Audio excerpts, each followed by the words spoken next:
and welcome back to Puffin HQ. Today's my first behind the scenes video, so I want to talk to you about some of the equipment that I use when I'm out recording. YouTube channel Barshens. If you haven't seen it, go check it out. It's really funny. I'll wait. Actually, don't do that. Watch this first, then check it out. So in a few days, I'm going to be on the road. I'm going to be recording Barshens on location. Can you guess where we're going? I'm not going to tell you. If you couldn't work it out from that, then you don't deserve knowledge. The first thing, this is going to be quite difficult to show you because I'm currently recording on it at the moment, is a field recorder, and all the audio that you can hear now and the audio that you hear on any other work that I do is recorded through this device onto the SD card. There's some mounting screws on top of this unit, and I've just taken an old lanyard that happens to be for a prog rock band and used it to make this connector so that wherever I take this, the battery pack's attached.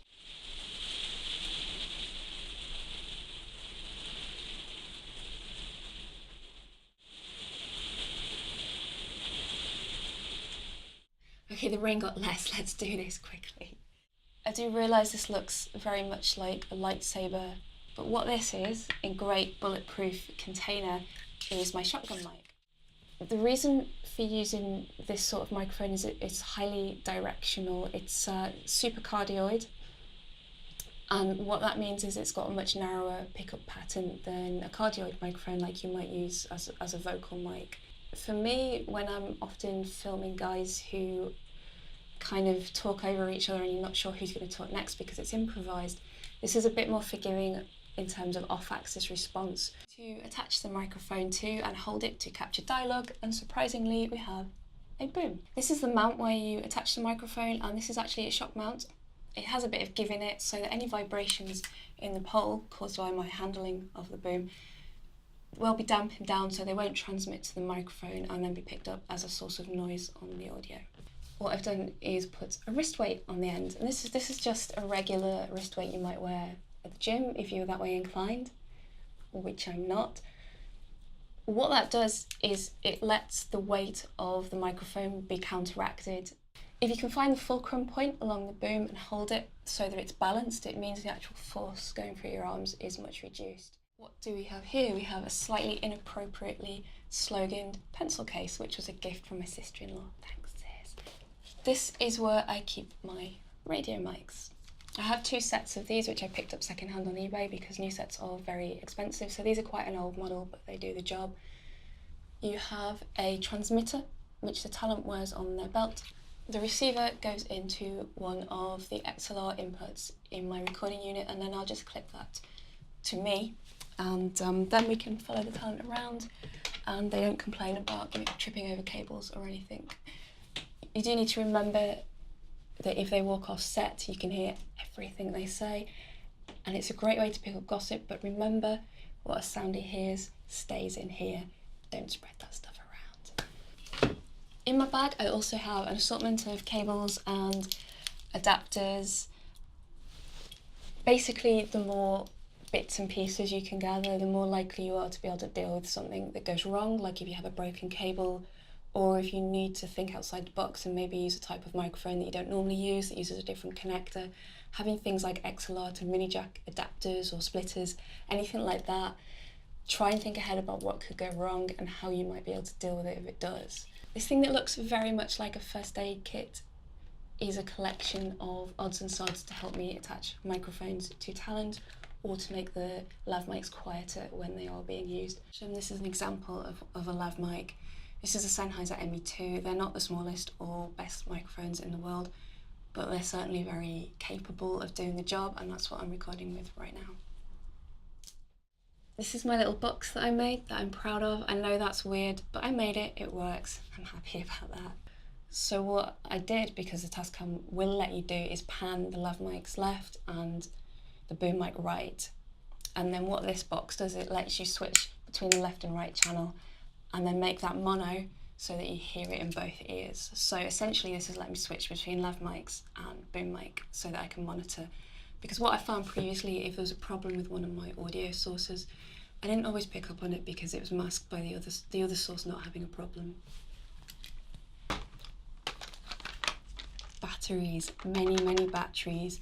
It's good to have some useful odds and sods like multi-tool, Sharpie, never be without a Sharpie.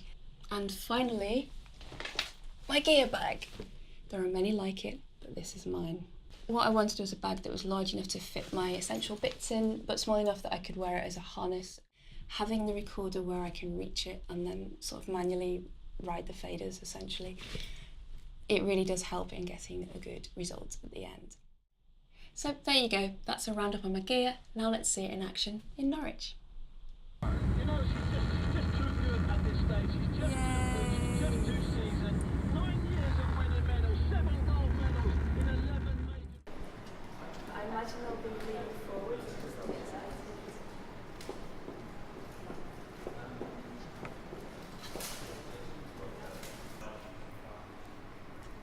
Is that intentional?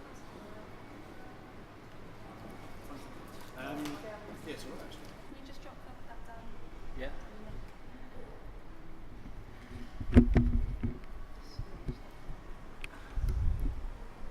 Mary Poppins. Sorry. I've got a little link. Is it Simon? Oh, wow. They're getting all new equipment at the space now. That'd be really interesting to see what they've got. Mm. Is there a jacuzzi? Ah. There's one bigger one, and there's two subs. But Gary, get some ring up. I need more room for. That's not. Yeah.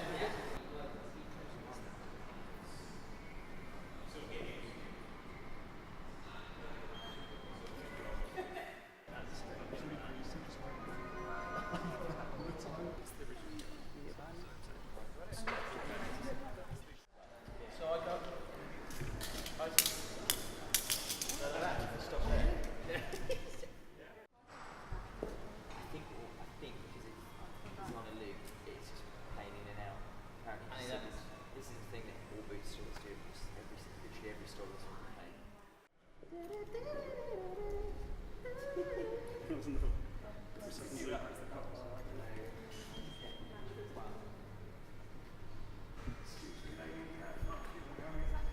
Haven't you been practicing your Norfolk accent? I haven't got a clue what it is. Is it like that? Norwich, right? No, that's more West Country. That. We come from Norwich, I got mustard in my trousers. Is that something like that? We say that quite often, yeah.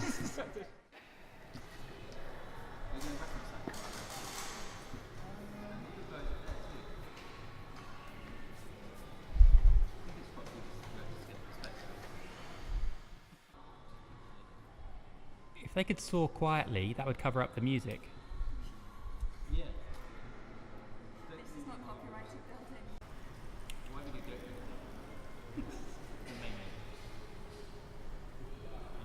Okay. So intro and then.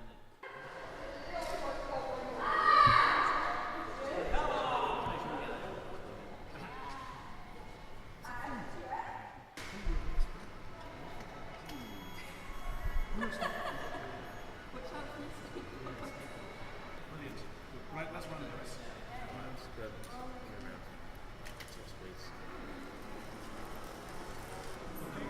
Running.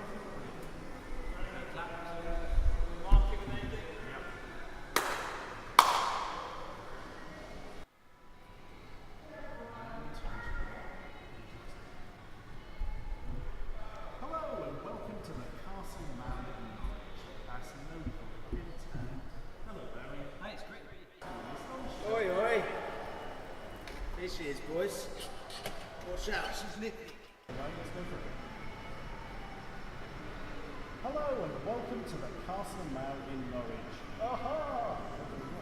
Oh, I was expecting that to happen being in Norwich. I've come all the way here. Well, I didn't want to disappoint you after how long was it longer than 4.5 miles. Yeah, it's a lovely trip. Yeah, this is. There's a budget in place for bikes at the moment, and this exceeds. Oi, oi. Here she is.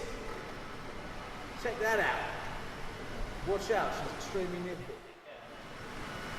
Well, hang on a minute, that's right. What was this going to come back round? I think he's doing the pole. What's they call it? Oh, it's gone back, it's gone. Oh, it's good, it's not. Circles. Huh? Circles. Zamboni pattern. Hello and welcome to the We're rolling? Yeah. Hello and welcome to the Castle Mall in Norwich. Aha! There was Me too. Well, I've come all the way to Norwich. 4.5 hours in a car. 9-hour round trip. But I'm so glad to be here. I should hope so. That's the only thing. Suck on my lozenge, named Speed.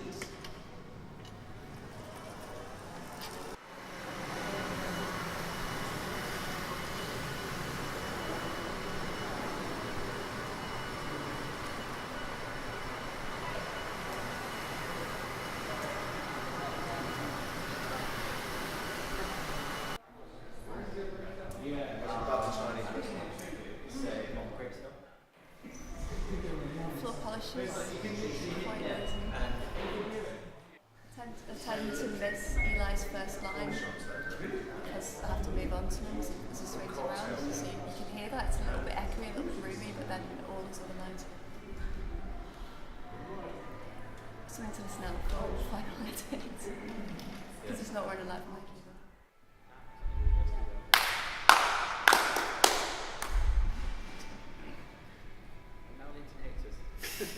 No change there. You've got the ignition, very important. Twist it.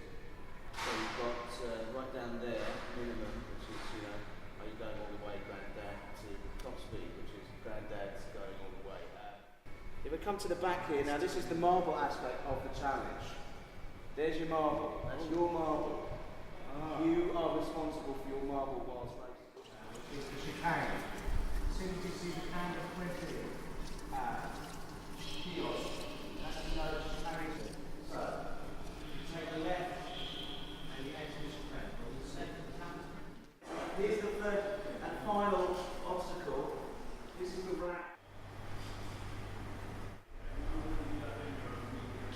Meet me on the other side there.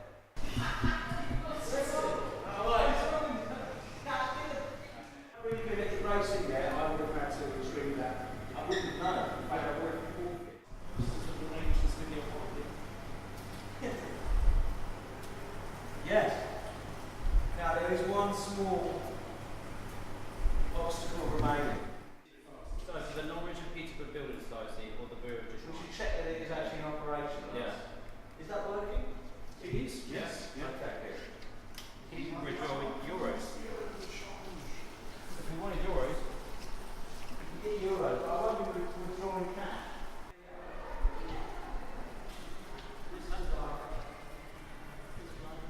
That's fine. I've no idea what the audio's like. That's alright. Oh, yeah, that was quite difficult. Quite funny. Like, And hopefully you can truncate it. we have like two kind of running to catch up. Yeah. So do you want somebody above? You're very clear. Somebody below? Well, that's I'm talking the most. that's it. I lost you a few times. It's a bit echoey, but Yeah, I think it'll be fine. Yeah. Because I wouldn't know. I think well, there's even that's picking up reasonably well. I think Do we want the this main to thing is record having. then? Yeah, we need to. You look worried. Yeah, so I was. I think she said self-destruct.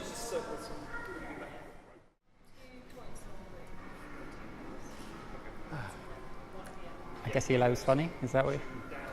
Well, we have coverage. It's a little bit chaotic. I mean, obviously the levels are up and down. It's great, isn't it? You know, down to like from a higher speed to 1. Otherwise, there's marble just shoot off. First, we're right in there. Okay, Larry, number 3. The whole body. Hold on. Yeah, I'll cover it.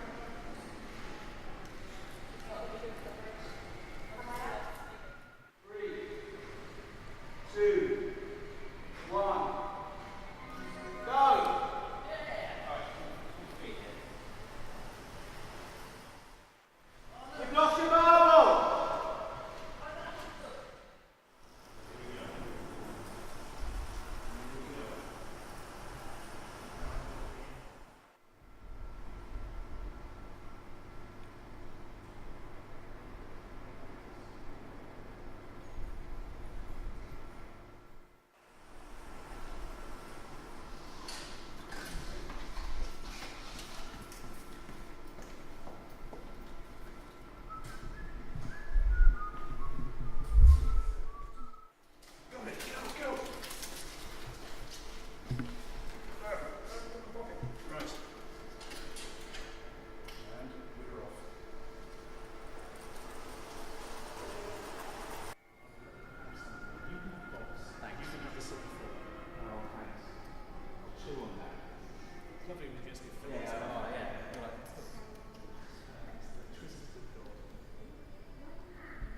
Thank you for watching. If you like what I do, please consider liking, sharing and subscribing.